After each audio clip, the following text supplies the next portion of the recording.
ಏನು ಕಾರಣ ಅಂತಂದ್ರೆ, ಬೆರಳು ಬಿಚ್ಚಿ ಎಣಿಸುವಷ್ಟು ಹಿರಿಯರು ಅಂದರೆ ಸಿದ್ಧವೈದ್ಯ ಪಾರಂಪರ್ಯಕ್ಕೆ ಸೇರಿದವರು 200 ಅಥವಾ 250 ಮಂದಿ ಮಾತ್ರ ಇನ್ನೂ ಜೀವಿಸುತ್ತಿದ್ದಾರೆ. ಎಲ್ಲರಿಗೂ ವಯಸ್ಸು ಅಧಿಕವಾಗುತ್ತಲೇ ಇದೆ. ನನಗೆ 65 ವರ್ಷ ಆಗಿರುವಾಗ ಅವರುಗಳಿಗೆ ಇನ್ನೂ ಅಧಿಕವಾಗಿಯೇ ಇರಬಹುದು.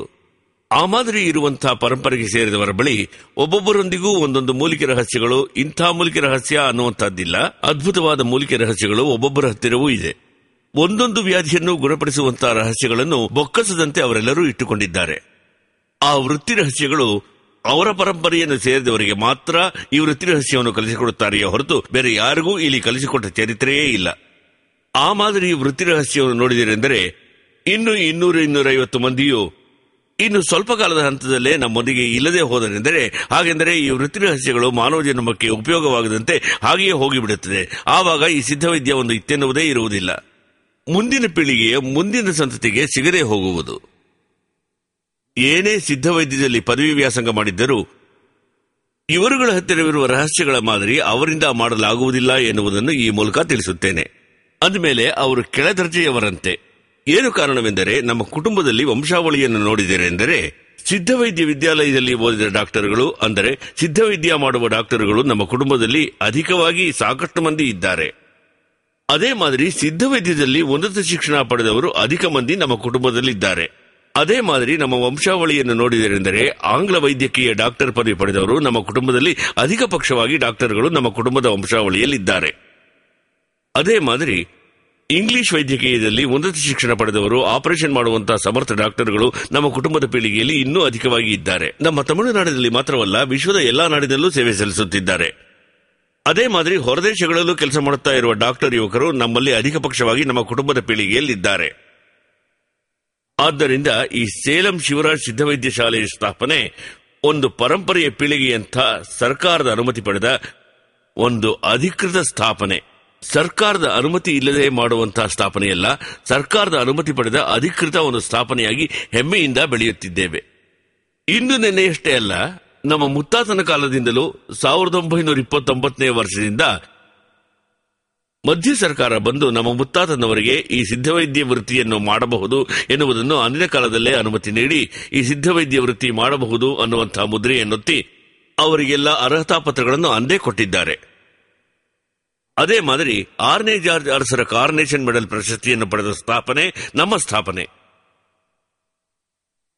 1927ರಲ್ಲಿ ನಮ್ಮ ಸರ್ಕಾರವು ಇವರುಗಳ ಪಾರ್ಸಲ್ಗಳೆಲ್ಲ ಹೊರದೇಶಗಳಲ್ಲಿ ಅಧಿಕ ಪಕ್ಷವಾಗಿ ರಫ್ತಾಗುತ್ತಲೇ ಎನ್ನುವುದರಿಂದ ನಮಗಾಗಿ ಪ್ರತ್ಯೇಕವಾಗಿ ವಿಶೇಷವಾಗಿ ಪೋಸ್ಟ್ ಆಫೀಸ್ ಒಂದನ್ನು ಇವರು ಅಣಿ ಮಾಡಿಕೊಂಡಿದ್ದಾರೆ ನಮ್ಮ ಗ್ರಾಮದಲ್ಲಿ. ಅದೇ ಮಾದರಿ ಸೇಲಂ ಜಿಲ್ಲಾ ಕಲೆಕ್ಟರ್ ದೊರೈಕನ್ ಮೇಸೆ ರಾಮೂರ್ತಿಯವರಿಂದ 1930ರಲ್ಲಿ ನಮ್ಮ ಬೆಟ್ಟಕ್ಕೆ ಬಂದು ಬಡವರಿಗಾಗಿ ಒಂದು ಧರ್ಮ ವೈದ್ಯ ಶಾಲೆಯನ್ನು ಆರಂಭಿಸಿಕೊಟ್ಟಿದ್ದಾರೆ. ಆ ಪರಂಪರೆಯು ಇಂದಿಗೂ ನಡೆಸಿಕೊಂಡು ಬರುತ್ತಿದ್ದೇವೆ. ಅದೇ ಮಾದರಿ 1930ರಲ್ಲಿ ಚೆನ್ನೈ ಮಹಾನಗರದಲ್ಲಿರುವ ಮುನ್ಸಿಪಾಲಿಟಿ ಮತ್ತು ಎಲ್ಲಾ ಆಸ್ಪತ್ರೆಗಳಿಗೂ ನಮ್ಮ ಔಷಧಿಗಳನ್ನೇ ಕೊಂಡು ಆ ಆಸ್ಪತ್ರೆ ಮತ್ತು ಎಲ್ಲಾ ಸ್ಥಳಗಳಿಗೂ ಕಳುಹಿಸಿಕೊಟ್ಟಿದ್ದಾರೆ. ಅಂಥ ಗುಣಮಟ್ಟದ ಸ್ಥಾಪನೆ ನಮ್ಮ ಸಂಸ್ಥೆ. ಇದು ಬಂದು ಸರ್ಕಾರದ ಕಾನೂನಿಗೂ ಒಳಪಟ್ಟು ನಡೆದು ಬರುತ್ತಿರುವ ಉನ್ನತ ಮಟ್ಟದ ಸ್ಥಾಪನೆಯಾಗಿ ಹೆಮ್ಮೆಯಿಂದ ಮುಂದುವರಿಯುತ್ತಿದ್ದೇವೆ.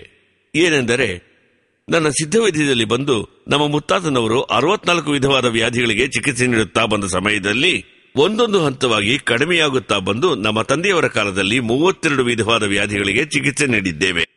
ಒಬ್ಬ ಸಿದ್ಧವೈದ್ಯರು ಎನ್ನುವುದು ಈ ವ್ಯಾಧಿಗಷ್ಟೇ ಚಿಕಿತ್ಸೆ ಎನ್ನುವ ಸೀಮಿತವಿಲ್ಲ, ಎಲ್ಲಾ ವಿಧವಾದ ವ್ಯಾಧಿಗಳಿಗೂ ಚಿಕಿತ್ಸೆ ಮಾಡುತ್ತಾ ಬರುವ ಸಮಯದಲ್ಲಿ ಆಸ್ತಮಾ, ಕರಳಿನ ಹುಣ್ಣು, ಮೂಲವ್ಯಾಧಿ, ಚರ್ಮವ್ಯಾಧಿ, ಸಕ್ಕರೆ ವ್ಯಾಧಿ ಮತ್ತು ಇಂಥ ವ್ಯಾಧಿ ಅಂತೇನೂ ಇಲ್ಲ. ವಿವಿಧ ವ್ಯಾಧಿಗಳು ಯಾವುದೇ ಆಗಿದ್ದರೂ ಸರಿಯಾದ ರೀತಿಯಲ್ಲಿ ಪಥ್ಯದ ಔಷಧಿ ಕೊಟ್ಟು ವಾಸಿ ಮಾಡುವಂತಹ ಉತ್ಕೃಷ್ಟ ಸ್ಥಾಪನೆ ಎನ್ನುವ ಈ ಸಮಯದಲ್ಲಿ ಯಾವ ವ್ಯಾಧಿಯಾದರೂ ಗುಣಪಡಿಸುತ್ತೇವೆ. ಆ ಮಾದರಿ ಚಿಕಿತ್ಸೆ ಮಾಡುವುದು ಸಾಧ್ಯ ಅನ್ನುವುದನ್ನು ನಾವು ಈಗ ನಿರೂಪಿಸುತ್ತಾ ಬರುತ್ತಿದ್ದೇವೆ.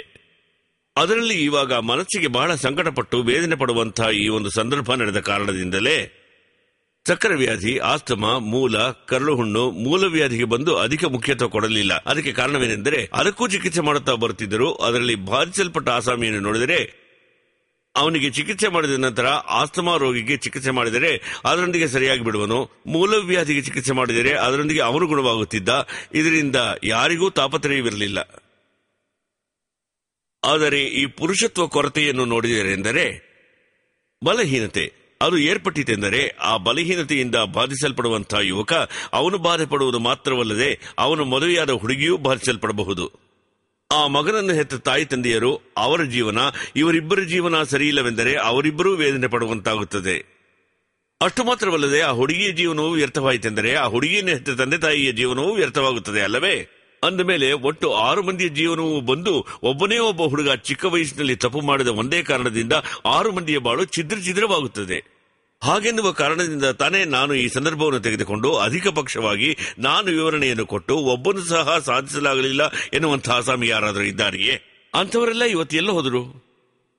ಅದಕ್ಕೆ ಏನು ಕಾರಣವೆಂದರೆ ಈ ಕಾರಣಗಳು ಬಂದು ಚಿಕ್ಕ ವಯಸ್ಸಿನಲ್ಲಿ ಮಿತ್ರರು ಹೇಳಿದರು, ಅವರು ಹೇಳಿದರು, ಇವರು ಹೇಳಿದರು ಅನ್ನೋದರಿಂದ ವೇದನೆ ಪಡುವ ಈ ಯುವಕರ ಜೀವನ ಬಂದು ಛಿದ್ರವಾಗುವಂತಹ ಸ್ಟೇಜ್ಗೆ ಬಂದು ಬಿಡುತ್ತದೆ. ಅದರಲ್ಲಿ ಬಂದು 3 ಭಾಗವಾಗಿ ನಾನು ವಿಂಗಡಿಸಿ ಹೇಳುತ್ತೇನೆ. 3 ವಿಭಾಗ ಅನ್ನೋದು ನೋಡಿದ್ರಿ ಅಂತಂದ್ರೆ ಬಲಹೀನತೆ ಯಾವ ರೀತಿ ಏರ್ಪಡುತ್ತದೆ, ಬಲಹೀನತೆಯಿಂದ ಆ ಚಿಕ್ಕ ವಯಸ್ಸಿನ ಬಾಲಕ ಯಾವ ರೀತಿ ಬಾಧಿಸಲ್ಪಡುತ್ತಾನೆ, ಅವನ ಬಾಳು ಯಾವ ರೀತಿ ಛಿದ್ರವಾಗುತ್ತದೆ ಎನ್ನುವುದು ಒಂದು ಸ್ಟೇಜ್. ನಂತರದ ಸ್ಟೇಜ್ ಬಂದು ವಿವಾಹವಾಗುವಂತ ಒಬ್ಬ ಮದುವಣಿಗ. ಮದುವೆಯಾಗುವಾಗ ತಾಯಿ ತಂದೆಯರಿಗೆ ತನಗೆ ಏರ್ಪಟ್ಟಿರುವ ಬಲಹೀನತೆಯ ಬಗ್ಗೆ ಹೊರತಿಳಿಸಲು ಸಂಕೋಚಪಟ್ಟು ನಾಚಿಕೆ ಪಟ್ಟು ವೇದನೆ ಅನುಭವಿಸುತ್ತಾ ಅದನ್ನು ಮುಚ್ಚಿ ಮರೆಮಾಡಿ ಅಪ್ಪ ಅಮ್ಮ ಹೇಳ್ತಾರೆ ಅನ್ನೋದಕ್ಕೋಸ್ಕರ ಮದುವೆಯಾಗಿ ಅವನ ಜೀವನದಲ್ಲಿ ತನ್ನ ತಲೆಯ ಮೇಲೆ ತಾನೇ ಮಣ್ಣು ಸುರಿದುಕೊಳ್ಳುತ್ತಾನೆ ಎನ್ನುವುದನ್ನು ನಂತರದ ಕಾರ್ಯಕ್ರಮವಾಗಿಯೂ, 3ನೇ ಕಾರ್ಯಕ್ರಮ 50-55 ವಯಸ್ಸಾದ ಮೇಲೆ ರಿಟೈರ್ಮೆಂಟ್ ಸ್ಟೇಜ್ಗೆ ಬರುವ ಹಿರಿಯರು, 50-55 ವಯಸ್ಸಿನಲ್ಲಿರುವ ರಿಟೈರ್ಮೆಂಟ್ಗೆ ಬರುವ ವ್ಯಕ್ತಿಗಳು ತನ್ನ ಜೀವನದಲ್ಲಿ ತನ್ನ ಮಡದಿಯೊಂದಿಗೆ ದಾಂಪತ್ಯ ಜೀವನದಲ್ಲಿ ತೊಡಗಿಸಿಕೊಂಡು ತಾನು ತೃಪ್ತಿಪಡಿಸಲಾಗದೆ 50-55 ವಯಸ್ಸಿನ ಮೇಲೆ ಅವರು ಸಂತೋಷದಿಂದ ಮೊಮ್ಮಕ್ಕಳನ್ನು ಮುದ್ದಾಡುತ್ತಾ ದೇವಸ್ಥಾನ ಯಾತ್ರೆ ಅನ್ನೋದು ಬಿಟ್ಟು ದಾಂಪತ್ಯದಲ್ಲಿ ಸುಖ ಸಿಗಲಿಲ್ಲ ಅಂದರೆ ಆ ಕುಟುಂಬ ಯಾವ ಅಳತೆಗೆ ಛಿದ್ರವಾಗುತ್ತದೆ ಅಂತ ನಾನು 3 ಸ್ಟೇಜ್ಗಳಲ್ಲಿ ವಿಂಗಡಿಸಿ ಹೇಳುತ್ತೇನೆ. ಇದನ್ನು ಈ ಕಿರುತೆರೆಯನ್ನು ವೀಕ್ಷಿಸುತ್ತಿರುವ ಯುವಕರು ಸರಿ, ವಯೋವೃದ್ಧರು ಸರಿ, 5 ನಿಮಿಷ ನನಗಾಗಿ ನೋಡಿರಿ. ಏಕೆಂದರೆ ಈ ಕಾರ್ಯಕ್ರಮ ಬಂದು ನಾನು ಸಂಪಾದಿಸುವುದಕ್ಕಾಗಿ ಹೇಳುವುದಕ್ಕಾಗಿ ಅಲ್ಲ, ಇದು ಬಂದು ಹಂತ ಹಂತವಾಗಿಯೋ ಪಾಠವಾಗಿಯೋ ಇರುತ್ತದೆ ಎನ್ನುವುದಕ್ಕಾಗಿಯೇ ನಾನು ಹೇಳುತ್ತಿದ್ದೇನೆ. ಇಷ್ಟಪಟ್ಟವರು ಮಾತ್ರ ವೀಕ್ಷಿಸಿ. ಇತರರು ದಯವಿಟ್ಟು 100 ಚಾನೆಲ್ಗಳಿವೆ, ಅವುಗಳಲ್ಲಿ ಯಾವುದನ್ನು ಬೇಕಾದರೂ ನೀವು ನೋಡಬಹುದು. ಇದನ್ನೇ ನೋಡಬೇಕೆಂದಿಲ್ಲ, ಆದರೆ ಇದರಲ್ಲಿ ತಿಳುವಳಿಕೆ ಇದೆ ಎನ್ನುವುದರಿಂದಲೇ ಇದನ್ನು ನಿಮಗೆ ತಿಳಿಸುತ್ತೇನೆ. ಏಕೆಂದರೆ 13 ವಯಸ್ಸಿನಲ್ಲಿ ಒಬ್ಬ ಹುಡುಗ ಆ ಕಾಲಾವಧಿಯಲ್ಲಿ 40 ವರ್ಷಗಳ ಹಿಂತಿರುಗಿ ನೋಡಿದರೆ ಎಂದರೆ 40 ವರ್ಷ ಅಂದರೆ 13ನೇ ವಯಸ್ಸಿನಲ್ಲಿ ಒಬ್ಬನಿಗೆ ವೀರ್ಯ ಉತ್ಪತ್ತಿಯಾಗಿರುತ್ತದೆ. ಆದರೆ 13 ವಯಸ್ಸಿನಿಂದ ಹಿಡಿದು 25 ವರ್ಷಕ್ಕೆ ಬರುವಾಗ ಒಂದು ವಿಪರೀತವಾದ ಸಂದರ್ಭ, 25ರಿಂದ 35 ವರ್ಷಕ್ಕೆ ತಲುಪುವಾಗ, 45ಕ್ಕೆ ತಲುಪುವಾಗ ವಿಪರೀತವಾದ ಒಂದು ಸಂದರ್ಭದಲ್ಲಿ ವೀರ್ಯದಲ್ಲಿ ಅನುಭವಿಸುವಂತಹ ಸ್ಟೇಜ್ನಲ್ಲಿ ಇರುವ ಯುವಕರುಗಳೆಲ್ಲ 13 ವರ್ಷ ತಲುಪುವಾಗ ಅವನು ತಪ್ಪು ಮಾಡಲು ಪ್ರಾರಂಭಿಸಿ 25 ವರ್ಷದೊಳಗೆ ತನ್ನ ಪುರುಷತ್ವವನ್ನು ಕಳೆದುಕೊಂಡು ಅವನ ಬಾಳನ್ನು ಛಿದ್ರವಾಗಿಸಿಕೊಳ್ಳುವಂತಹ ಸ್ಟೇಜ್ಗೆ ಬಂದಿರುತ್ತಾನೆ. ಆದ್ದರಿಂದಲೇ ಇಂದು ವಿದ್ಯಾರ್ಥಿ ಯುವಕರುಗಳನ್ನು ನೋಡಿದರೆಂದರೆ ಚಿಕ್ಕ ವಯಸ್ಸಿನ ಬಾಲಕರು ತಿಳಿದೋ ತಿಳಿಯದೆಯೋ ಮಿತ್ರರು ಹೇಳಿದರಯ್ಯ, ಅವರು ಹೇಳಿದರಯ್ಯ, ಇವರು ಹೇಳಿದರು ಎನ್ನುವ ಕಾರಣಗಳನ್ನು ಈ ಕಿರುತೆರೆಯಲ್ಲಿ ನಾನು ತಿಳಿಸಲಾಗುವುದಿಲ್ಲ. ಆ ಅಳತೆಗೆ ತನ್ನ ಶಕ್ತಿಯನ್ನು ವ್ಯರ್ಥ ಮಾಡಿ ತನ್ನ ಜೀವನ ಪೂರ್ತಿ ನಾಡಿ ನರಗಳು ಕುಗ್ಗಿ ಹೋಗುವ ಯಾವುದಕ್ಕೂ ಪ್ರಯೋಜನವಾಗದ ಅಳತೆಗೆ 20-25 ಸ್ಟೇಜ್ಗೆ ಬರುವನು. ಆವಾಗ ವಿದ್ಯಾರ್ಥಿ ತನ್ನ ಜೀವನವನ್ನು ವ್ಯರ್ಥ ಮಾಡಿಕೊಳ್ಳುತ್ತಾನೆ. ಈ ಬಲಹೀನತೆ ಯಾವ ರೀತಿ ಏರ್ಪಡುತ್ತದೆ ಎಂದರೆ, ಮೊದಲು 5 ವರ್ಷಗಳು ನೋಡಿದರೆಂದರೆ ಒಂದು ದಿನಕ್ಕೆ 2-3 ಬಾರಿ 4 ಬಾರಿ ಹೀಗೆ ಎಷ್ಟು ಬಾರಿ ಮಾಡಿದರೂ ಸುಖವಾಗಿಯೂ ಅದ್ಭುತವಾಗಿಯೂ ತುಂಬಾ ಸಂತೋಷವನ್ನು ತರುವಂತಹ ಅಳತೆಯಲ್ಲಿ ಇರುತ್ತದೆ. ಅದೇ 5 ವರ್ಷ ಮುಗಿದ ನಂತರ ನೋಡಿದರೆಂದರೆ 1 ತೊಟ್ಟು ವೀರ್ಯ ವ್ಯರ್ಥವಾಗುತ್ತದೆ ಎಂದರೆ ಅದರಲ್ಲಿ 60 ತೊಟ್ಟು ರಕ್ತವಿರುತ್ತದೆ. 1 ತೊಟ್ಟು ವ್ಯರ್ಥವಾದರೆ ಅದರಲ್ಲಿ 60 ತೊಟ್ಟು ರಕ್ತವಿರುತ್ತದೆ. ಅವನಿಂದ 240 ತೊಟ್ಟು ರಕ್ತ ಒಮ್ಮೆಗೆ ವ್ಯರ್ಥ. ಆವಾಗ ಇದ್ದ ಶಕ್ತಿ ಬಂದು ಮೈಯಲ್ಲಿ ಕಡಿಮೆ ತಾನೇ ಆಗುತ್ತೆ. ಇವಾಗ ಗೌರ್ಮೆಂಟ್ ಆಸ್ಪತ್ರೆಗೆ ಹೋಗಿ ನಾವು ರಕ್ತದಾನ ಮಾಡಿದರೆ ಮತ್ತೆ 3 ತಿಂಗಳು 6 ತಿಂಗಳು ಬಿಟ್ಟೇ ನಮ್ಮ ಮೈಯಿಂದ ರಕ್ತವನ್ನು ತೆಗೆಯಲಾಗುವುದು ಅಲ್ವಾ? ಈ ಮಾದರಿ ಇರುವಾಗ ಒಂದು ದಿನಕ್ಕೆ 1 ತೊಟ್ಟು ವೀರ್ಯವನ್ನು 1 ಬಾರಿ ವ್ಯರ್ಥ ಮಾಡುವವನು ಒಂದು ದಿನಕ್ಕೆ 2 ಬಾರಿ 3 ಬಾರಿ ತಪ್ಪು ಮಾಡುವಾಗ ನೆತ್ತಿಯಿಂದ ಹಿಡಿದು ಹಿಮ್ಮಡಿಯ ತನಕ ನಾಡಿ ನರಗಳೆಲ್ಲವೂ ಬಲಹೀನತೆ ಹೊಂದಿದಾಗ ಏನಾಗುತ್ತದೆ? ಬೆಳ್ಳಗೆ ಹೋಗುತ್ತಿದೆ ಎಂದು ಒರೆಸಿ ಹಾಕುತ್ತಾನೆ. ಅವೆಲ್ಲವೂ ರಕ್ತವಾಗಿರುವಾಗ ತನ್ನ ಜೀವನ ಪೂರ್ತಿ ಬಾಧಿಸಲ್ಪಡುವ ಸ್ಟೇಜ್ಗೆ ಬರುತ್ತಾನೆ. ಚಿಕ್ಕ ವಯಸ್ಸಿನಲ್ಲಿ ಅವನಿಗೆ ಬದಲಾವಣೆ ಯಾವ ರೀತಿ ತಿಳಿಯಲು ಗೊತ್ತಾಗುತ್ತದೆ ಎಂದರೆ, ಕೈಕಾಲು ಸೇದು ಬರುತ್ತದೆ, ಜ್ಞಾಪಕ ಶಕ್ತಿ ಕಡಿಮೆ, ತನ್ನನ್ನು ತಾನೇ ನಂಬುವಂತಹ ಶಕ್ತಿಯೂ ಇರುವುದಿಲ್ಲ, ಯಾವುದರಲ್ಲಿ ತೆಗೆದುಕೊಂಡರೂ ಸಂದೇಹದ ಆಲೋಚನೆ. ಸಾಧಾರಣವಾಗಿ ಮನೆಗೆ ಬೀಗ ಹಾಕಿ ಹೋದಾಗ ಬೀಗ ಹಾಕಿದನೆ ಎನ್ನುವ ಸಂದೇಹ, ಆ ಅಳತೆಗೆ ಜ್ಞಾಪಕ ಶಕ್ತಿ ಹಂತ ಹಂತವಾಗಿ ಕಡಿಮೆ ಆಗುತ್ತಾ ಬರುತ್ತದೆ. ಆವಾಗ ಕುತ್ತಿಗೆ ಮೇಲ್ಭಾಗ, ಸೊಂಟದ ಕೆಳಗೆ, ಕುತ್ತಿಗೆಯ ಮೇಲೆಯೂ ಬೆನ್ನೆಲುಬಿನಲ್ಲೂ ನೋವು ಕಂಡು ಬರುತ್ತದೆ. ಆ ಸೊಂಟ ನೋವು, ಬೆನ್ನೆಲುಬಿನ ನೋವು ಬಂದಾಗ ಅವನ ಶಿಶ್ನವು ತುಂಬಾ ಚಿಕ್ಕದಾಗಿ ಕುಗ್ಗುತ್ತಲೇ ಬರುತ್ತದೆ. ಮೊದಲು ಇದ್ದ ಉದ್ದಳತೆ ಇರುವುದಿಲ್ಲ, ಗಾತ್ರ ಇರುವುದಿಲ್ಲ.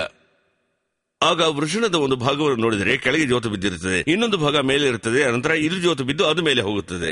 ಒಂದು ನಿಗದಿತ ಸ್ಟೇಜ್ನಲ್ಲಿ 25ರಿಂದ 27ನೇ ವಯಸ್ಸಿನಲ್ಲಿ ನೋಡಿದರೆ ವೃಷಣಗಳು ಈ ರೀತಿ ಇದ್ದಲ್ಲಿ ಶಿಷ್ಣವು ಜೋತು ಬೀಳುವುದು. ಶಿಷ್ಣವು ಜೋತು ಬಿದ್ದಿತೆಂದರೆ ಆ ಹುಡುಗನಿಗೆ ಬಂದು ಎಷ್ಟೇ ಕೋಟಿ ರೂಪಾಯಿಗಳ ಆಸ್ತಿ ಇದ್ದರೂ ಸರಿ, ಅನುಕೂಲತೆ ಇಲ್ಲದಿದ್ದರೂ ಸರಿ, ಕೋಟ್ಯಾಂತರ ರೂಪಾಯಿ ಆಸ್ತಿ ಇದ್ದವನಾಗಿದ್ದರೂ ಸರಿ, ಎಷ್ಟೇ ಹಣವನ್ನು ಖರ್ಚು ಮಾಡಿದರೂ, ವಿಜ್ಞಾನ ಅಭಿವೃದ್ಧಿ ಹೊಂದಿರುವ ಈ ಕಾಲದಲ್ಲೂ ಎಷ್ಟೇ ಹಣ ಖರ್ಚು ಮಾಡಿದರೂ ಗುಣಪಡಿಸಲಾಗುವುದಿಲ್ಲ. ಅವನ ಜೀವನಕ್ಕೆ ಇದು ಪೂರ್ಣ ವಿರಾಮವಷ್ಟೇ. ಅದಕ್ಕೂ ಮೇಲೆ ಅವನು ಮನುಷ್ಯನಾಗಿ ಬಾಳಲು ಸಾಧ್ಯವೇ? ಆ ಮಾದರಿ ಜೀವನವನ್ನೇ ಇಂದು ಯುವಕರು ಪೂರ್ತಿಯಾಗಿ ಬಾಳುತ್ತಿದ್ದಾರೆ. ಏಕೆಂದರೆ ಇಲ್ಲಿ ಬಂದ ವ್ಯಾಧಿಗ್ರಸ್ತರನ್ನು ನೋಡುವಾಗ ಮನಸ್ಸಿನಲ್ಲಿ ತುಂಬಾ ವೇದನೆ, ವ್ಯಥೆಪಟ್ಟು ಹೇಳುವಂತಹ ಸ್ಟೇಜ್ನಲ್ಲಿ ಚಿಕಿತ್ಸೆ ಮಾಡುತ್ತಿದ್ದೇವೆ. ಏಕೆಂದರೆ ಈ ಯುವಕ ಸರಿಯಾಗಿದ್ದರೆ ಆ ಯುವಕ ಸರಿಯಾಗಿಲ್ಲ. ಅಧಿಕ ಪಕ್ಷ ಯುವಕರು ತನ್ನ ಪುರುಷತ್ವವನ್ನು ಕಳೆದುಕೊಂಡು ಬಾಧೆಗೆ ಒಳಪಟ್ಟಿದ್ದಾರೆ. ಕೇಳಿದರೆ ಮಿತ್ರ ಹೇಳಿದ ಎನ್ನುತ್ತಾನೆ, ನನ್ನ ಗರ್ಲ್ ಫ್ರೆಂಡ್ ಹೇಳಿದ್ಲು ಅಂತಾನೆ, ಇಲ್ಲಿದ್ರೆ ಪಕ್ಕದ ಮನೆ ಹುಡುಗಿ ಹೇಳಿದ್ಲು ಅಂತಾನೆ. ಹಲವು ವಿಧ ಕಾರಣಕಾರಿಗಳು. ಇದಕ್ಕಾಗಿಯೇ ಕಾರಣ ಅನ್ನುವುದೇ ಇಲ್ಲ, ಯಾವುದಾದರೂ ಒಂದು ಕಾರಣ. ಅವನು ಹೇಳುವಾಗ ಅವನ ನಾಡಿ ನರಗಳೆಲ್ಲವೂ ಪೂರ್ತಿಯಾಗಿ ಬಲಹೀನವಾಗಿರುತ್ತದೆ. ಆದ್ದರಿಂದಲೇ ಚಿಕ್ಕ ವಯಸ್ಸಿನ ಹುಡುಗರನ್ನು ನೋಡಿದರೆಂದರೆ ಮತ್ತೊಬ್ಬರ ಮುಂದೆ ಸಹಿ ಮಾಡುವಾಗ ಕೈ ಪೂರ್ತಿ ನಡುಗುತ್ತಿರುತ್ತದೆ. ಕೈ ನಡುಕ ಬಂದಿತೆಂದರೆ ಆ ಯುವಕನನ್ನು ಗುಣಪಡಿಸಬಹುದು. ಅದೇ ಕುತ್ತಿಗೆ ನಡುಕ ಬಂದಿತೆಂದರೆ ಬಾಳೆ ಮುಗೀತು ತಮ್ಮ, ನಿನ್ನ ಬಾಳೆ ಹಾಳಾಯಿತು. ಆದ್ರಿಂದಲೇ ನಾನು ಕಾಡಿ ಬೇಡಿ ಕೇಳ್ಕೊತೀನಿ, ಅಣ್ಣ ತಪ್ಪು ಮಾಡಬೇಡಪ್ಪ, ತಪ್ಪು ಮಾಡಬೇಡ. ನಾನು ಸೇಲಂನಲ್ಲಿ ನಿನಗಾಗಿ ಜೀವಿಸ್ತಿದ್ದೇನೆ. ನಾನು ಬಾಳುವಷ್ಟು ಜನ ಪೂರ್ತಿ ಯುವಕರಿಗೂ ವಯೋವೃದ್ಧ ಮಿತ್ರರಿಗೂ ಮೊಮ್ಮಕ್ಕಳಿಗಾಗಿಯೂ ಜೀವಿಸ್ತಿದ್ದೀನಿ. ಬಾ, ನಾನು ನಿನಗೆ ಬೇಕಾದ ಚಿಕಿತ್ಸೆ ನೀಡುತ್ತೇನೆ ಅಂತ ಹೇಳ್ತಾ ಇದ್ದೀನಿ. ಚಿಕಿತ್ಸೆ ಮಾಡುವುದರಲ್ಲಿ ನನ್ನ ಈ ಸಿದ್ಧ ವೈದ್ಯದ ಮಟ್ಟಿಗೆ ಹಲವು ಬಗೆಗಳನ್ನು ಹೇಳುತ್ತೇನೆ. ಇವಾಗ ನಾನು ಬಂದು ಒಂದೊಂದು ಕಾರ್ಯಕ್ರಮದಲ್ಲೂ ಹಂತ ಹಂತವಾಗಿ ಹೇಳುತ್ತಿದ್ದೇನೆ. ಅಂದಮೇಲೆ ಪುರುಷತ್ವ ಕಳೆದುಕೊಂಡು ದಾಂಪತ್ಯ ಜೀವನವನ್ನೇ ಅನುಭವಿಸುವ ಯುವಕರಾಗಿ ಓರ್ವ ವಿದ್ಯಾರ್ಥಿಯಾಗಿದ್ದಲ್ಲಿ ಅವನ ಜೀವನ ವ್ಯರ್ಥವೇ ಸರಿ. ವೃತ್ತಿ ಮಾಡುವವನಾಗಿದ್ದಲ್ಲಿ ಅವನ ಬಾಳು ಹಾಳು. ಅದು ದೇಹದಲ್ಲಡಗಿರುವ ಶಕ್ತಿ ಕುಂದುವಾಗ ಯಾವುದಕ್ಕೂ ಪ್ರಯೋಜನವಾಗದ ಅಳತೆಗೆ ಬಂದು ಬಿಡುತ್ತಾನೆ. ಅದಕ್ಕಾಗಿಯೇ ನಮ್ಮಲ್ಲಿ ತುಂಬಾ ವೇದನೆ, ವ್ಯಥೆ ಪಡುವಂತಹ ಸ್ಟೇಜ್ನಲ್ಲಿ ನಾವು ಈಗಲೂ ಇದ್ದೇವೆ. ಈ ಸ್ಟೇಜಿಗೆ ಬರುವಾಗ ದಿಢೀರ್ನೆ ವೀಕ್ಷಿಸಿದರೆಂದರೆ ಒಬ್ಬ ಹುಡುಗನಿಗೆ ಒಂದು 20 ವರ್ಷವಾಯ್ತು ಎಂದುಕೊಳ್ಳೋಣ. ಆವಾಗ ಅಪ್ಪ ಅಮ್ಮ ಮದುವೆ ಮಾಡಬೇಕೆಂದು ಆಸೆ ಪಡುತ್ತಾರೆ. ಆವಾಗ ಆ ಹುಡುಗ ಬಂದು ತಾಯಿ ತಂದೆಯರ ಬಳಿ ಬಹಿರಂಗವಾಗಿ ಹೇಳಬೇಕು, ಅಪ್ಪ ಈ ಮಾದರಿ ಬಾಧೆಗೆ ಒಳಪಟ್ಟಿದ್ದೇನೆ ಎಂದು ಹೊರಗೆ ತಿಳಿಸಬೇಕು. ಏಕೆಂದರೆ ಬಹಿರಂಗವಾಗಿ ಹೇಳಿ ಮೈಯಲ್ಲಿ ಶಕ್ತಿಯನ್ನು ಏರ್ಪಡಿಸಿಕೊಂಡು ಮದುವೆಯಾಗುವುದು ಒಳ್ಳೆಯದು ಎಂದು ಹೇಳಿದ್ದೇನೆ. ನಾಚಿಕೆಯಿಂದಲೋ ಸಂಕೋಚದಿಂದಲೋ ಏನೂ ಮಾತನಾಡದೆ ಮದುವೆಯಾದಲ್ಲಿ ನಿಮ್ಮ ಜೀವನದಲ್ಲಿ ಒಳ್ಳೆಯ ಸುಖವನ್ನು ನಿರೀಕ್ಷೆ ಮಾಡದೆ ಮಡದಿಯ ವಿರೋಧವನ್ನು ಸಂಪಾದಿಸಿಕೊಳ್ಳುತ್ತೇವೆಯೇ ಹೊರತು ಒಮ್ಮತ ಜೀವನ ನಡೆಸಲಾಗುವುದಿಲ್ಲ. ಹಲವರು ವಿವಾಹ ಜೀವನ ತೃಪ್ತಿ ಇಲ್ಲದ ಕಾರಣದಿಂದಲೇ ವಿವಾಹ ವಿಚ್ಛೇದನ ಏರ್ಪಡುವ ಸಂಭವ, ಒಬ್ಬರ ಮೇಲೊಬ್ಬರ ವ್ಯರ್ಥವಾದ ಸಂದೇಹ ಏರ್ಪಡುತ್ತದೆ. ಆದ್ದರಿಂದಲೇ ನಾನು ಹೇಳುತ್ತಿದ್ದೇನೆ, ಸೇರಿಸಿಟ್ಟ ಹಣವನ್ನು ಬಹಳ ಬೇಗ ಖರ್ಚು ಮಾಡಬಹುದು. ಖರ್ಚು ಮಾಡಿದ ಹಣವನ್ನು ಸೇರಿಸಿ ಸಂಪಾದಿಸಲು ಸಾಧ್ಯವೇ? ಇದು ಯೋಚನೆ ಮಾಡಿ ನೋಡಬೇಕು ರಾಜ, ಯೋಚನೆ ಮಾಡಿ ನೋಡು ಎಂದು ಬೇಡಿಕೊಳ್ಳುತ್ತೇನೆ. ಆವಾಗ ಜೀವನ ಯಾವ ಅಳತೆಗೆ ಛಿದ್ರವಾಗುವ ಅಳತೆಗೆ ಬರುತ್ತದೆ. ಆವಾಗ ಅಪ್ಪ ಅಮ್ಮನ ಹತ್ರ ಅವನು ಹೇಳೋದಕ್ಕಾಗೋದಿಲ್ಲ. ಆದರೆ ನಾನು ಒಂದೊಂದು ಕಾರ್ಯಕ್ರಮದಲ್ಲೂ ಹೇಳಿದ್ದೇನೆ, ಇರುವ ವೈದ್ಯಕೀಯಗಳಲ್ಲಿ ಒಳ್ಳೆಯ ವೈದ್ಯವೆಂದು ಹೇಳಿದ್ದೇನೆ. ತಪ್ಪು ಮಾಡಿದ ಹುಡುಗನು ತನ್ನ ತಾಯಿ ತಂದೆಯ ಬಳಿ ಹೇಳಬೇಕು. ಏಕೆಂದರೆ ತಾಯಿ ತಂದೆಯರು ಮೊದಲು ಸಂಕಟ ಪಡುತ್ತಾರೆ, ಆಮೇಲೆ ನಿನ್ನನ್ನು ಬೈಯುವುದಿಲ್ಲ, ಹೊಡೆಯುವುದಿಲ್ಲ, ಹಿಂಸೆ ಮಾಡುವುದಿಲ್ಲ. ಅವರ ಹತ್ತಿರ ಹೇಳಿ ಅವರನ್ನು ಕರೆದುಕೊಂಡು ಬರಬೇಕು. ಕರೆದುಕೊಂಡು ಬಂದು ಚಿಕಿತ್ಸೆ ಪಡೆಯುವೆ ನೋಡು, ಆ ಚಿಕಿತ್ಸೆಯೇ ಉತ್ತಮ ಚಿಕಿತ್ಸೆ ಎಂದು ಇಂದಿನವರೆಗೂ ನಾನು ಹೇಳುತ್ತಲೇ ಇದ್ದೇನೆ. ಆದ್ದರಿಂದಲೇ ಹೆತ್ತ ತಂದೆ ತಾಯಿಯನ್ನು ಕರೆದುಕೊಂಡು ಬಾ. ಇಲ್ದಿದ್ರೆ ನೀನು ಮದುವೆಗೆ ಅರ್ಹನಲ್ಲ ಎನ್ನುವ ಸ್ಟೇಜ್ನಲ್ಲೇ ಅವ್ರಿಗೆ ತಿಳಿಸದೆ ನೀನು ಮದುವೆ ಆಗ್ಬಿಡ್ತಿ. ಏಕೆಂದರೆ ಒಂದೊಂದು ಸಂದರ್ಭದಲ್ಲೂ ನಾನು ಹೇಳಿದ್ದೇನೆ. ಏನು ಹೇಳಿದ್ದೇನೆ ಎಂದರೆ, ಒಬ್ಬನೇ ಒಬ್ಬ ಹುಡುಗನು ಸಹ ತನ್ನ ಪುರುಷತ್ವವನ್ನು ಕಳೆದುಕೊಂಡು ದಾಂಪತ್ಯ ಜೀವನಕ್ಕೆ ಹೋಗಬಾರದು, ಒಂದು ಹೆಣ್ಣಿನ ಬಾಳನ್ನು ವ್ಯರ್ಥ ಮಾಡಬಾರದು ಎಂದು ಪ್ರತಿ ಕಾರ್ಯಕ್ರಮದಲ್ಲೂ ಹೇಳಿದ್ದೇನೆ. ಒಂದು ಹುಡುಗಿಯ ಬಾಳು ಸಹ ವ್ಯರ್ಥವಾಗಕೂಡದು ಅಂತ. ಏಕೆಂದರೆ ನಾಡಿನಲ್ಲಿರುವ ದ್ರೋಹಿ ಎಂದರೆ ಈ ಸಿದ್ಧವೈದ್ಯರ ಮಟ್ಟಿಗೆ ನಾಡಿನಲ್ಲಿರುವ ದ್ರೋಹಿಗಳಲ್ಲಿ ಭಾರಿ ದ್ರೋಹಿ ಕನ್ನಿಕೆಯಾಗಿರುವ ಒಂದು ಹುಡುಗಿಯನ್ನು ಮದುವೆಯಾಗಿ ನಮ್ಮ ಅಕ್ಕ ಹೇಳಿದ್ಲು, ಮಾವ ಹೇಳ್ದ, ಅಜ್ಜಿ ಹೇಳಿದ್ಲು, ಅತ್ತೆ ಹೇಳಿದ್ಲು ಅಂತ ಹೇಳಿ ದಾಂಪತ್ಯದಲ್ಲೇ ಬೆರೆಯದೇ ಇಟ್ಕೊಂಡಿರೋನೇ ದೇಶದ ದೊಡ್ಡ ದ್ರೋಹಿ. ಅಂತ ದ್ರೋಹಿ ಮತ್ತೊಬ್ಬ ಸಿಗಲಾರ.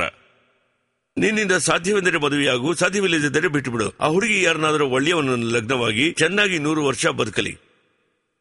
ಆದರೆ ಆ ಮಾದರಿ ತಾಯಿ ತಂದೆಗಳು ಹೇಳ್ತಾರೆ ಅನ್ನೋದಕ್ಕೋಸ್ಕರ ಮದುವೆ ಆಗಬೇಡ. ಏಕೆಂದ್ರೆ ಅಪ್ಪ ಅಮ್ಮ ಹೇಳ್ತಾರೆ ಅನ್ನೋದಕ್ಕೋಸ್ಕರ ಮದುವೆ ಮಾಡ್ಕೊಂಡ್ರೆ ನಾಳೆ ಆ ಹುಡುಗಿ ಪ್ರಶ್ನೆಗಳದು ನಿನ್ನೇ ಕೇಳ್ತಾಳೆ ಅಲ್ವಾ? ಇವಾಗ ನೀನ್ ಯಾಕೆ ಮದುವೆ ಮಾಡ್ಕೋತಿ? ಅಪ್ಪ ಅಮ್ಮನ ಹತ್ರ ಹೇಳಕ್ಕಾಗ್ಲಿಲ್ಲ, ಅಪ್ಪ ಅಮ್ಮಂಗೆ ಹೇಳದೆ ಮದುವೆ ಮಾಡ್ಕೋತೀಯ. ಮದುವೆ ಮಾಡ್ಕೊಂಡು ಮೊದಲ ರಾತ್ರಿ ಅಂತ ಹೋಗ್ತಿ. ಮೊದಲ ರಾತ್ರಿ ಒಂದು ಹೆಣ್ಣನ್ನ ತೃಪ್ತಿ ಮಾಡಕ್ಕಾಗ್ಲಿಲ್ಲ ಅಂದ್ರೆ ಆ ಹೆಣ್ಣು ನಾಳೆ ಬೆಳಿಗ್ಗೆ ನೀನು ಒಬ್ಬ ಗಂಡಸ ಅಂತ ಕೇಳಿದ್ರೆ ಆಮೇಲೆ ನೀನ್ ಬಾಳಕ್ ಸಾಧ್ಯನಾ? ಆಗ ನೀನ್ ಬದುಕಿದ್ದೇನ್ ಪ್ರಯೋಜನ ಹೇಳು? ಮೊದಲ ರಾತ್ರಿಯಲ್ಲೇ ಇಂದಿರುವ ಸ್ಥಿತಿಯಲ್ಲಿ ಯಾವ ಹೆಣ್ಣೆ ಆಗಿದ್ರು ಸರಿ, ಓದ್ದವಳೆ ಆದ್ರೂ ಸರಿ, ಓದಿರೋ ಹುಡುಗಿನೇ ಆಗಿದ್ರು ಸರಿ. ಯಾಕೆಂದ್ರೆ ಆ ಸೆಕ್ಸ್ ಬಗ್ಗೆ ವಿವರಣೆ ತಿಳ್ಕೊಂಡೇ ಬರ್ತಾರೆ ಎಲ್ರು. ಅವ್ರ ಗೆಳೆಯರು ಗರ್ಲ್ ಫ್ರೆಂಡ್ಸ್ ಹತ್ರ ಎಲ್ಲ ಕೇಳ್ಕೊಂಡೇ ಬರ್ತಾರೆ. ಅಂತದ್ರಲ್ಲಿ ಅವ್ರಿಗೆ ಮೊದಲ ರಾತ್ರಿ ಅನುಭವ ಆಗ್ಲಿಲ್ಲ ಅಂತಂದ್ರೆ ಅವ್ರ ಮನಸ್ಥಿತಿ ಎಷ್ಟರ ಮಟ್ಟಿಗೆ ಬಾಧಿಸುತ್ತೆ? ಅದೇ ಸೆಕ್ಸ್ಗೆ ಮುಖ್ಯತ್ವ ಕೊಡೋ ಹೆಣ್ಣೆ ಆಗಿದ್ದಲ್ಲಿ ನೀನೊಬ್ಬ ಗಂಡಸ ಅಂತ ಕೇಳಿಬಿಟ್ರೆ ಅದಕ್ಕೆ ಮೇಲೆ ನಮ್ಮಿಂದ ಬದುಕಿರಕ್ ಸಾಧ್ಯನಾ ಹೇಳಿ? ಎಷ್ಟು ಕೋಟಿ ರೂಪಾಯಿ ಆಸ್ತಿ ಇದ್ರು, ಎಂಥ ದೊಡ್ಡ ಪದವಿಲಿರಲಿ, ಸೇವೆ ಮಾಡೋ ಕೆಲಸ ಬೇಕಾದಷ್ಟಿರಲಿ, ಬದುಕಿರಕ್ಕಾಗಲ್ಲ. ನಾವು ಯಾವ ರೀತಿಯ ಬಲಹೀನತೆಯಿಂದ ಬಾಧಿಸಲ್ಪಟ್ಟಿದ್ದರೂ ಸರಿ, ಹಸೆಮಣೆಗೆ ಬರುವುದಕ್ಕೆ ಮುಂಚೆ ನಮ್ಮ ಹತ್ತಿರ ಬಂದು ಚಿಕಿತ್ಸೆ ಪಡೆಯಬೇಕೆನ್ನುವ ಅವಶ್ಯಕತೆ ಇಲ್ಲ. ನಮ್ಮ ಹತ್ತಿರ ಬಂದು ಚಿಕಿತ್ಸೆ ಪಡೆಯಬೇಕು, ಔಷಧಿ ಪಡೆಯಬೇಕು ಅಂತ ನಾನು ಯಾರನ್ನೂ ಕರೆದಿಲ್ಲ. ನಮಗಿಂತ ಮೇಧಾವಿ ಸಿದ್ಧವೈದ್ಯರುಗಳು ತಮಿಳುನಾಡಿನಲ್ಲಿ ಸಾಕಷ್ಟು ಇದ್ದಾರೆ. ಖ್ಯಾತರಾದ ಸಿದ್ಧವೈದ್ಯರುಗಳು ಮಧುರೆಯಲ್ಲಿದ್ದಾರೆ, ತಿರುನಲ್ವೇಲಿಯಲ್ಲಿದ್ದಾರೆ, ನಾಗರ್ಕೋಯಿಲ್ನಲ್ಲೂ ಇದ್ದಾರೆ. ಅವರ ಹತ್ತಿರ ಹೋಗಿ ನೀನು ಚಿಕಿತ್ಸೆ ಪಡೆ. ಅಂಥ ರಹಸ್ಯಗಳಿವೆ ಅವರ ಬಳಿ. ಅವರ ಹತ್ತಿರದಲ್ಲೂ ಚಿಕಿತ್ಸೆ ಪಡೆಯಿರಿ. ಆದರೆ ಈ ವೀರ್ಯ ಕೊರತೆ, ದಾಂಪತ್ಯದಲ್ಲಿ ತೊಡಗಲಾಗದೇ ಇರುವಂತವರಿಗೆ ಸೇಲಂ ಶಿವರಾಜ್ ಸಿದ್ಧವೈದ್ಯ ಶಾಲೆಯ ಹೊರತು ಬೇರೆಲ್ಲೂ ಚಿಕಿತ್ಸೆ ಮಾಡಲಾಗದು ಅನ್ನುವುದಕ್ಕೆ ಕಾರಣ, ಈ ಮೂಲಿಕೆಯ ರಹಸ್ಯವನ್ನು ನಮ್ಮ ಮುತ್ತಾತ, ತಾತ, ನಮ್ಮ ತಂದೆಯವರು ಅಧಿಕ ಪಕ್ಷವಾಗಿ ಅರಿತಿರುವುದರಿಂದ ಆ ಚಿಕಿತ್ಸೆಯನ್ನು ನಾವು ಹೆಚ್ಚು ರೂಢಿಸಿಕೊಂಡು ಬಂದಿದ್ದೇವೆ. ಅದೇ ಮಾದರಿ ಈ ದಾಂಪತ್ಯ ಸುಖಕ್ಕೆ ತೊಡಗಿ ತೃಪ್ತಿಪಡಿಸಲಾಗಲಿಲ್ಲವೆಂದು ಬಿಟ್ಟು ಬಿಟ್ಟ ಅಂತ ಅನ್ಕೊಳ್ಳಿ. ಆ ಹುಡುಗ ದಾಂಪತ್ಯದಲ್ಲಿ ತೊಡಗಿ ಇಂದು ಒಂದು ಹೆಣ್ಣನ್ನು ಮದುವೆಯಾಗುತ್ತಾನೆ. ಮದುವೆಯಾಗಿ ಮೊದಲ ರಾತ್ರಿಯಲ್ಲೂ ಭಾಗಿಯಾಗುತ್ತಾನೆ. ಭಾಗಿಯಾದಾಗ ಆ ಹುಡುಗಿಯು ಬಂದು, ಅಯ್ಯೋ ನನಗೆ ತುಂಬಾ ಶ್ರಮವಾಗಿದೆ, ಸಾಕು ಬಿಟ್ಟು ಬಿಡಿ ಎಂದು ಹೇಳುತ್ತಾಳೆ ಎಂದುಕೊಳ್ಳಿ. ಆ ಹುಡುಗ ಪಡುವ ಹರ್ಷವನ್ನು ಕಂಡಿರೆಂದರೆ ಪ್ರಪಂಚದಲ್ಲಿ ಯಾರಿಂದಲೂ ಪಡೆಯಲಾಗದಂತಹದ್ದು, ಪ್ರಪಂಚದಲ್ಲಿ ಯಾರಿಂದಲೂ ಪಡೆಯಲಾಗುವುದಿಲ್ಲ. ಆ ಹುಡುಗಿ ಬಂದು ಸಾಕು ಬಿಟ್ಟು ಬಿಡಿ ಶ್ರಮವಾಗಿದೆ ಅಂತಂದ್ರೆ ಆ ಹುಡುಗಿಯನ್ನು ನೋಡಿದರೆಂದರೆ ಇವನನ್ನೇ ಸುತ್ತಿ ಸುತ್ತಿ ಸುತ್ತಿ ಸುತ್ತಿ ಬರುತ್ತಲೇ ಇರುತ್ತಾಳೆ. ನಿಜವಾಗಿಯೂ ಇವನನ್ನು ಸುತ್ತಿ ಸುತ್ತಿ ಸುತ್ತಿ ಸುತ್ತಿ ಬರುತ್ತಿರುತ್ತಾಳೆ. ಏನು ಅಂದ್ರೆ ಅಂತ ಸುತ್ತಿ ಸುತ್ತಿ ಬರುತ್ತಿರುತ್ತಾಳೆ. ಇದರಲ್ಲಿ ಒಮ್ಮೆ ಸೋತು ನೋಡಿ, ದಾಂಪತ್ಯ ಜೀವನದಲ್ಲಿ ಸೋತು ನೋಡಿದರೆಂದರೆ ಎಷ್ಟು ಜನರಿದ್ದರೂ ಸರಿ, ಸೇವಕರುಗಳಿದ್ದರೂ ಸರಿ, ಪದವಿಯಲ್ಲಿದ್ದರೂ ಸರಿ, ಆಸ್ತಿಪಾಸ್ತಿ ಇದ್ದರೂ ಸರಿ, ನಿಮ್ಮ ಬಾಳು ಛಿದ್ರ ಸ್ಟೇಜ್ಗೆ ಬಂದಿತ್ತೆಂದರೆ ಸೋಲುವ ಹಿನ್ನಡೆ ಇಡುವ ಸ್ಟೇಜ್ಗೆ ಹೋಗುತ್ತೀರಿ. ಆದ್ದರಿಂದಲೇ ನಾವು ಏನನ್ನು ಹೇಳುತ್ತೇವೆ ಎಂದರೆ, ಯಾವ ರೀತಿಯ ಬಲಹೀನತೆಯಲ್ಲಿ ಬಾಧಿಸಲ್ಪಟ್ಟಿದ್ದರೂ ಸರಿ, ಪುರುಷತ್ವವೇ ಇಲ್ಲವೆಂದರೂ ಸರಿ, ಸೇಲಂಗೆ ಬಂದು ಒಂದೇ ಒಂದು ಬಾರಿ ಆಲೋಚಿಸಿ ನೋಡು. ನೀನು ಯಾವ ಕ್ರಮದಲ್ಲಿರಬೇಕು, ಯಾವ ರೀತಿಯ ಪಥ್ಯಗಳಲ್ಲಿರಬೇಕು ಅನ್ನುವುದನ್ನು ನಾವು ಹೇಳ್ತೀವಿ. ಸೇವಿಸುವಾಗಲೇ ಗುಣವಾಗಬೇಕು. ಏಕೆಂದರೆ ಪದವೀಧರರಿಂದ ಹಿಡಿದು ಓದದ ವ್ಯಕ್ತಿಯವರೆಗೂ ಬಂದು ಕೇಳುವುದೇನೆಂದರೆ, ಸೇವಿಸುವಾಗಲೇ ಗುಣವಾಗಬೇಕು, ಸೇವಿಸುವಾಗಲೇ ಶಿಷ್ಟವು ಉದ್ದವಾಗಬೇಕು, ಸೇವಿಸುವಾಗಲೇ ಹೆಣ್ಣನ್ನು ತೃಪ್ತಿಪಡಿಸಬೇಕು, ಸೇವಿಸುವಾಗಲೇ ಎಲ್ಲ ಆಗಬೇಕೆನ್ನುವ ಮಾದರಿ ಸಿದ್ಧವೈದ್ಯವನ್ನು ನಾವು ಮಾಡುವುದಿಲ್ಲ. ನಮ್ಮ ಮೂಲಿಕೆ ಔಷಧಿಗಳು ಯಾವ ರೀತಿಯದೆಂದರೆ, ಮಹಡಿ ಮೆಟ್ಟಿಲನ್ನು ನಾವು ಯಾವ ರೀತಿ ಹತ್ತುತ್ತೇವೆಯೋ ಅದೇ ಮಾದರಿಯಲ್ಲಿ ಇಳಿಯಬೇಕೆ ಹೊರತು ಕೆಳಕ್ಕೆ ಎಗರಲಾಗುವುದಿಲ್ಲ. ಅದೇ ರೀತಿ ಈ ಮೂಲಿಕೆ ಔಷಧಿಗಳು ಹೇಗೆಂದರೆ, ಒಂದೊಂದು ತಿಂಗಳು ಸೇವಿಸುತ್ತಾ ಬರುತ್ತಿದ್ದಂತೆ ದೇಹದ ನೆತ್ತಿಯಿಂದ ಹಿಡಿದು ಕಾಲಿನ ಹಿಂಬಡಿಯವರೆಗೂ ಇರುವ ನರನಾಡಿಗಳು ಪೂರ್ತಿಯಾಗಿ ಸರಿಯಾಗಿ ಬಲವಾಗುವಾಗ ದೇಹದಲ್ಲಿರುವ ಉಷ್ಣವನ್ನು ಗುಣಪಡಿಸುವುದಕ್ಕೂ ಕಳೆದುಕೊಂಡ ಶಕ್ತಿ ಪೂರ್ತಿ ಮತ್ತೆ ಬರುವಂತೆಯೂ ಮಾಡುತ್ತದೆ. ಹೊಸದಾಗಿ ಉತ್ಪತ್ತಿಯಾದ ಈ ಶಕ್ತಿ ಹೆಚ್ಚಿದಂತೆಲ್ಲ ವೀರ್ಯವು ಮಂದವಾಗಿರುತ್ತದೆ. ಆ ಸಮಯದಲ್ಲಿ ಶಿಷ್ಟವನ್ನು ಬಗ್ಗಿಸುವುದೂ ಕಷ್ಟ. ವೀರ್ಯ ಹೊರಬರುವಿಕೆಯೋ ವೇಗವೂ ಅಧಿಕ. ಆಗಲೇ ಆ ದಾಂಪತ್ಯದಲ್ಲಿ ಸೇರುವಾಗ ಆ ಹೆಣ್ಣು ನನಗೆ ಸಾಕು, ಆಯಾಸವಾಗಿದೆ, ನನ್ನನ್ನು ಬಿಟ್ಟು ಬಿಡಿ ಅನ್ನುವ ಅಳತೆಗೆ ಬರುತ್ತಾಳೆ. ಇದು ಬಂದು ಈ ಮೂಲಿಕೆ ಔಷಧಿಯಿಂದ ಮಾತ್ರ ನಿರೂಪಿಸಲು ಸಾಧ್ಯ. ಇದಕ್ಕಾಗಿ ಕಠಿಣವಾದ ಪಥ್ಯಗಳೂ ಇಲ್ಲ, ಕ್ರಮವಾದ ಕೆಲವು ಪಥ್ಯಗಳಿವೆ. ಆ ಪಥ್ಯವನ್ನು ಅನುಸರಿಸಿ ಔಷಧಿ ಸೇವಿಸುತ್ತಾ ಬಂದಲ್ಲಿ ಈ ವ್ಯಾಧಿ ಪೂರ್ಣ ಗುಣವಾಗಿ ಈ ಮಾದರಿ ಗುಣಪಡಿಸುವಾಗಲೇ ಆ ಶಿಶು ಉಂಟಾಗುವ ಅಣುಗಳು ಅಧಿಕ ಪಕ್ಷವಾಗಿಯೇ ಉತ್ಪತ್ತಿಯಾಗುತ್ತಾ ಬರುತ್ತದೆ. ಆದ್ದರಿಂದ ಸೇಲಂ ಸಿದ್ಧವೈದ್ಯ ಶಾಲೆಗೆ ಬರುವಾಗ ದಿನನಿತ್ಯ ಬೆಳಗ್ಗೆ 6 ಗಂಟೆಯಿಂದ ಸಾಯಂಕಾಲ 6 ಗಂಟೆಯವರೆಗೂ ಸೇಲಂ ಕೇಂದ್ರ ಶಾಖೆಯಲ್ಲಿ ನನ್ನನ್ನು ಸಂದರ್ಶಿಸಬಹುದು. ಒಂದೊಂದು ಮೊಕ್ಕಾಂಗಳಲ್ಲೂ ಪದವೀಧರ ಡಾಕ್ಟರ್ಗಳು ಬಂದು ನೀವು ಸಂದರ್ಶಿಸಿ ನೋಡಿರಿ. ಆಲೋಚಿಸಿ, ಇಷ್ಟಪಟ್ಟವರು ಮಾತ್ರ ಬನ್ನಿ, ಯಾರೂ ಔಷಧಿ ತೆಗೆದುಕೊಳ್ಳಿ ಎಂದು ಫೋರ್ಸ್ ಮಾಡುವುದೋ ಅಥವಾ ನೀವು ಕೊಡಲೇಬೇಕೆಂದು ಒತ್ತಾಯಿಸುವುದೋ ಇಲ್ಲ. ಆಲೋಚನೆಯೊಂದಿಗೆ ಹೋಗಬಹುದು. ಔಷಧಿ ಕೊಡಲೇಬೇಕೆನ್ನುವ ನಿರ್ಬಂಧವಿಲ್ಲ. ಅದೇ ಮಾದರಿ ಸೇಲಂ ಕೇಂದ್ರ ಆಫೀಸಿಗೆ ಬರುವಾಗ ದಯವಿಟ್ಟು ಮಹಿಳೆಯರು ಬರಬಾರದು ಎಂದು ಒಂದೊಂದು ಸಂದರ್ಭದಲ್ಲೂ ನಾನು ಅಧಿಕ ಪಕ್ಷವಾಗಿ ಹೇಳುತ್ತಲೇ ಬರುತ್ತಿದ್ದೇನೆ. ಆದರೂ ಅಧಿಕ ಪಕ್ಷವಾಗಿ ಮಹಿಳೆಯರು ಬರುತ್ತಿದ್ದೀರಿ, ದಯಮಾಡಿ ಮಹಿಳೆಯರು ಬರಬೇಡಿ ಎನ್ನುವುದನ್ನು ಹೇಳುತ್ತಿದ್ದೇನೆ. ಅದೇ ಮಾದರಿ ಫೋನ್ ಮಾಡಿ ಕೇಳುತ್ತೀರಿ, ನಿಮಗೆ ಉತ್ತರ ಕೊಡಲಾಗುವುದಿಲ್ಲ ಎನ್ನುವುದನ್ನು ತಿಳಿಸುತ್ತಿದ್ದೇನೆ. ಸೇಲಂ ಕೇಂದ್ರ ಕಚೇರಿಗೆ ಬರುವ ಪತ್ರಗಳನ್ನು ಮೊಕ್ತಾ ಬರುವಾಗ ನಿಮ್ಮ ರಹಸ್ಯಗಳೆಲ್ಲವನ್ನೂ ಸಂರಕ್ಷಿಸಲ್ಪಡುವುದೇ ಹೊರತು ಬೇರೊಬ್ಬರ ಹತ್ತಿರ ಇವರು ಬಂದರೋ ಅವರು ಬಂದರೋ ಅನ್ನುವುದನ್ನು ಇದುವರೆಗೂ ನಾವು ಯಾರ ಹತ್ತಿರವೂ ಹೇಳಿದ್ದೇ ಇಲ್ಲ. ಆದ್ದರಿಂದ ಸೇಲಂ ಶಿವರಾಜ್ ಸಿದ್ಧವೈದ್ಯ ಶಾಲೆ ಒಂದು ನಂಬಿಕೆಯ ಸಂಸ್ಥೆಯಾದ್ದರಿಂದ ಯಾರು ಬೇಕಾದರೂ ಯಾವ ಹೊತ್ತಿನಲ್ಲಾದರೂ ಧೈರ್ಯವಾಗಿ ಕೇಳಬಹುದು ಎನ್ನುವುದನ್ನು ಈ ಮೂಲಕ ತಿಳಿಸುತ್ತಿದ್ದೇವೆ. ಸೇಲಂ ಶಿವರಾಜ್ ಸಿದ್ಧವೈದ್ಯ ಶಾಲೆ ಮತ್ತೆ ಕೃತಜ್ಞತೆಗಳನ್ನು, ಶುಭಾಶಯಗಳನ್ನು ಕೋರುತ್ತಿದ್ದೇವೆ.